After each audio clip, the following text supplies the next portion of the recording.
15 minutes of freedom here in the UK.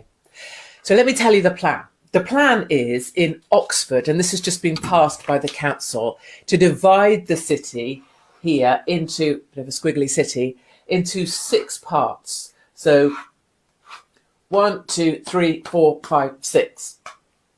And you will only have the freedom to operate in the part that you live. So if this is you, the idea is that everybody will live within 15 minutes of the things they need. 15 minutes of a school, 15 minutes of a doctor's, 15 minutes of a supermarket. And if you want to travel to the other zones in your city, or maybe soon your town, you will have to go out an approved route. You will have to journey around the outside of the city in order to re-enter another section of the city. This plan is supposed to be saving the planet. And the idea is that you won't simply be able to cross over into other sections of your city anymore. So if your mother, for example, lived over here, you wouldn't be able to just go across and see her. This would all be done via e-gates, electronic gates, and number plate recognition. You in your area will only be allowed within that 15-minute zone that you've been allocated. The number plate recognition will know if you leave your zone, and you can apply for permission, a permit to leave your zone and travel to another zone, but you'll only be allowed to do this about 100 times a year. This is real. I just have to stop and say that. This has actually been passed by Oxford Council. This is happening in the next 2 years, 2024 it begins. And if you use up all your 100 passes that someone designates whether you're allowed to have to go into the different zones, you'll be fined. Your number plate will be recognised. It will observe that you've gone somewhere you're not allowed in your own city, and it will fine you £100 or £80 or whatever the fine number is.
What is a 15-minute city and how will it change how we live, work and socialize? This is tomorrow morning, and you are brushing your teeth. And at the same time, the city is cleaning itself. Tomorrow, your city will be in your smartphone. You can check the city status, traffic, and air pollution. In the same breath, you will find booking your smart vehicle as easy as ordering food. You'll drink your last sip of coffee and your smart vehicle will already be waiting for you.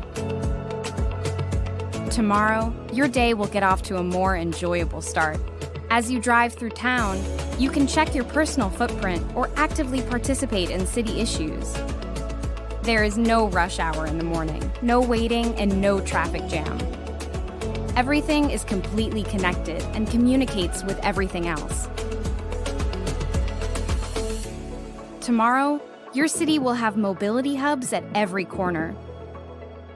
They are a flexible, all-around offer for your personal transport. You can choose and switch whenever you want. Later tomorrow, you are working on your next great idea, while your smart city administration can optimize the city with smart workflows and processes. Everything is in flow. The smart city empties the rubbish bins by itself. It knows where many vehicles are needed and where not. Tomorrow, the air in cities will be clean and parking spaces will become parks. The entire infrastructure is managed decentrally. Tomorrow, the cities will be safer and more worth living in. Tomorrow is great.